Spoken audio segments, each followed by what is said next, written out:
saw the Wicker Man in 1986 in a place in London called Bromley Court Hotel, and I just moved from Canada. My parents went out for the night, and I was babysitting my younger brother. He went to bed, and I came downstairs to watch this movie that had the Equalizer in it, the guy from the Equalizer. That's the only way I knew Edward Woodward at the time. I guess the movie was 13 years old then, so it doesn't seem that old now when you think about it. 13 years is nothing. And I loved it, and I just thought at the end of it, I thought, well, he'll get out of this, or it's going to rain, or he's going to break out the back and run away, and then he doesn't, and you're like, and we've got these Loch Parry Players, this dim and distant island community who are putting on a production of The Wicker Man, and their lead actor goes missing in mysterious circumstances, so they call to the mainland for a TV cop to come and take the role of Howie in the production. So our story, comedic story, mirrors the events of the film, and of course we have scenes from the film within the theatrical production of The Wicker Man that the Loch Parry Players are putting on. It's very affectionate. I mean, what we've really tried to do is try to do something that's a celebration of The Wicker Man, and I've said that before, but I think it's very important that people understand that we're really putting the film up on a pedestal more than anything.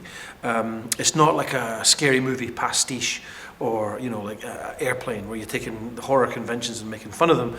You really want the film to live and breathe again for an audience, and that's what we're doing through our production. Is hopefully they go out and they want to see the film again if they haven't seen it for a while. That's kind of how I feel about it. We had 2 cast screenings of the film, and one of the things I noticed about that was that because obviously everybody I think likes the film. Not everybody necessarily loves it the way that myself and Donnie, my co-writer, do. So therefore, people have different reactions to it, and there's a lot of tittering and lines that haven't aged so well, or certain performances maybe that maybe appeared a little bit hokey.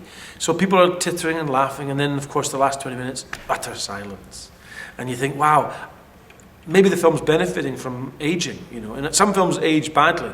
This film seems to, its trick works better the older the film gets, because the more you chuckle at it and go, oh, isn't that cute? No, that's funny, and that's weird, and that's a bit saucy. Then the ending has more power, because it's you've been softened up for these 80 minutes. You're not sitting there on the edge of your seat waiting for something terrible to happen. You're completely at ease, And then Howie, of course, is tricked. It's a mousetrap, Myself and Donnie wrote one song, which Martin, our musical director, has done the music for. The rest of the music is original music from the film, done by Paul Giovanni. And I think there's about 8 songs that we do, and they're all arranged as they are in the film and whatnot.